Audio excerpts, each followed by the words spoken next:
Hey y'all, it's been a hot minute. I meant to get this video up sooner, but I ended up having a lot of stuff to do.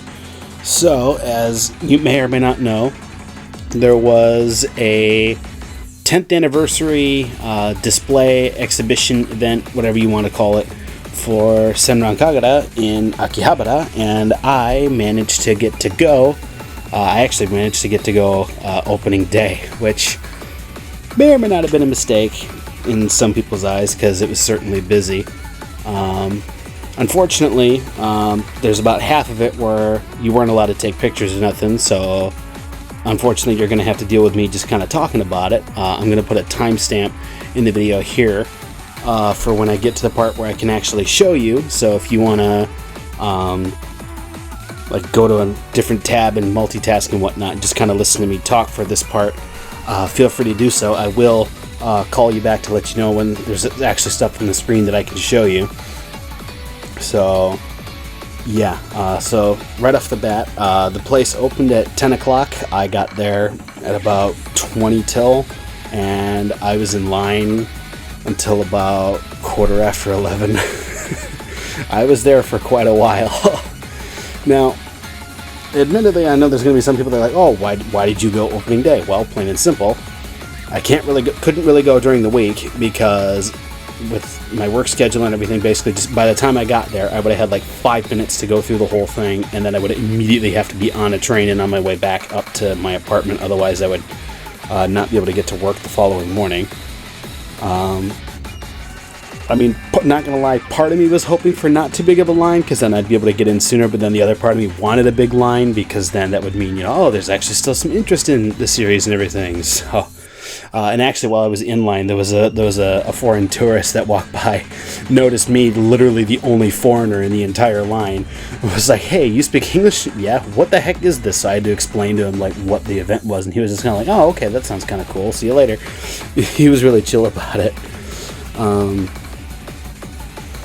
While I did have to wait in line for a while, the line was very organized. The staff that were there, like, it was very clear that this was not their first rodeo when it comes to events like this, so they had everything very organized and it was very smooth. Like I said, I did have to wait until about quarter after 11. Got in line at 20 to 10, but it wasn't all that bad. And then when you actually get in, right off the bat, there was a couple of display little figurines.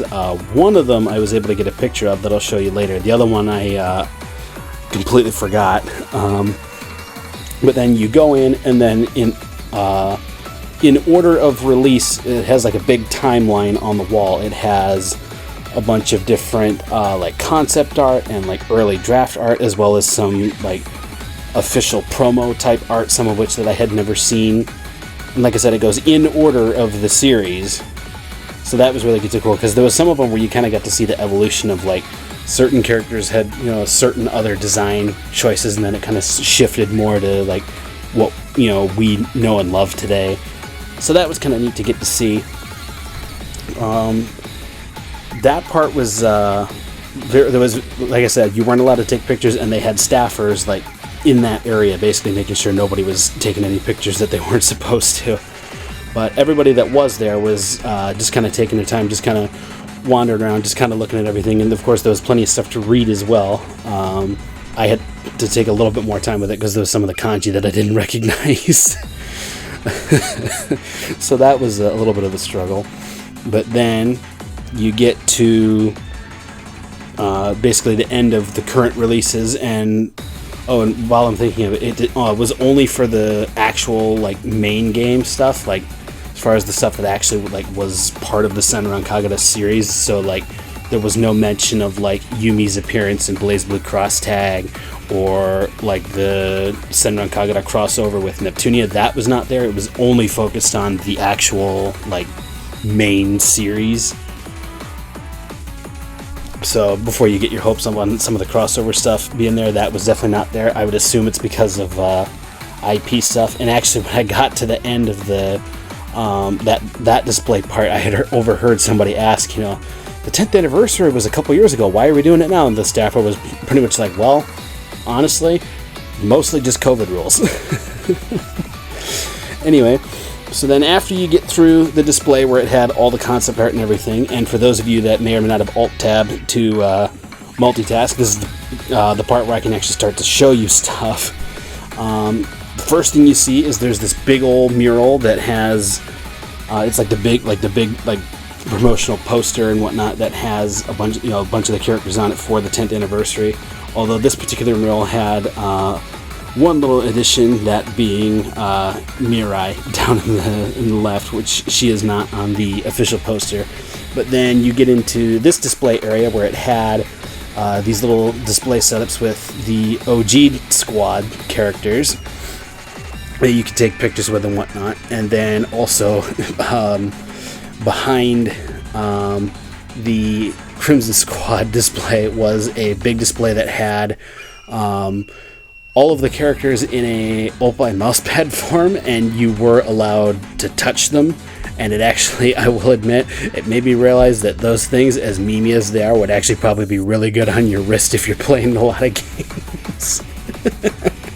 Which made me feel a little weird, but at the same time it was like, well, you know what?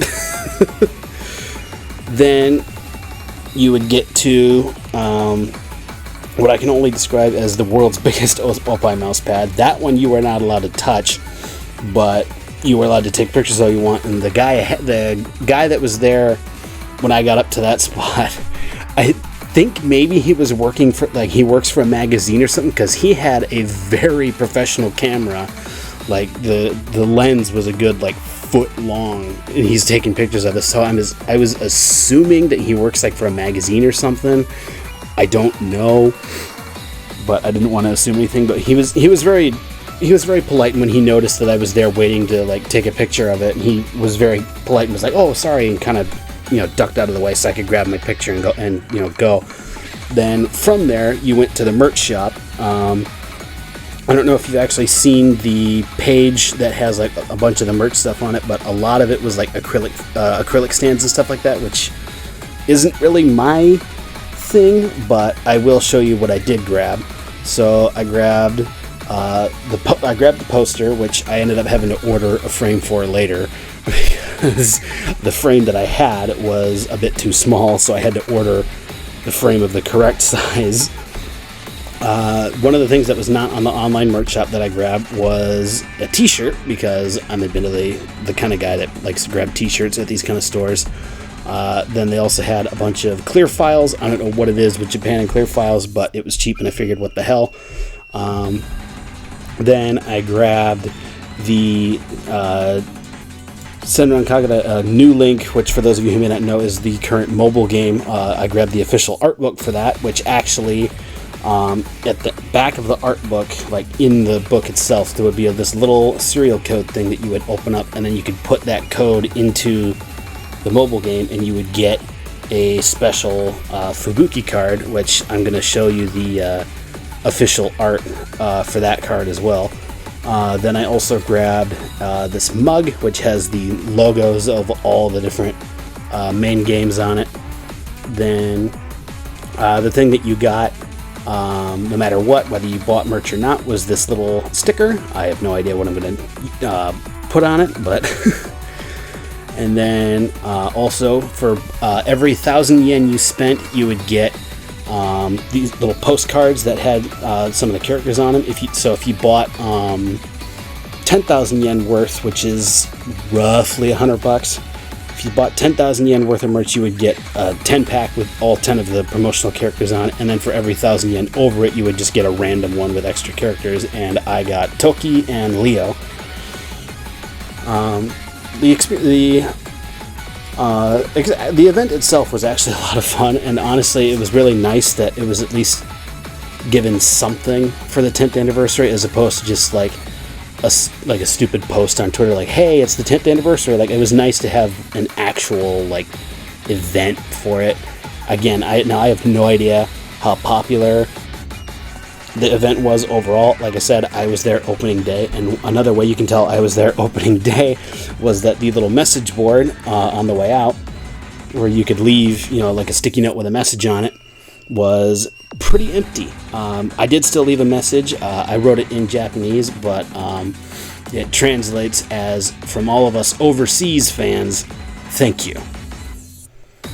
So, if anybody else happened to go there and saw a message written in Japanese that said that would be mine. So, I'm kind of hoping that maybe in a few more years, when we get the 15th anniversary, maybe we'll get another event like this, maybe a little bigger and whatnot. But all in all, it was definitely worth the day trip into Tokyo. And actually, ever since I went to that event, I've been replaying a bunch of the Senran Kagura games. Specifically, I've been going through Burst Renewal again, and it's been a ton of fun and reminded me why I love this series so much, because it's plain and simple just fun. Anyway, that's all I wanted to talk about. Have a good rest of your day, and I'll catch y'all later.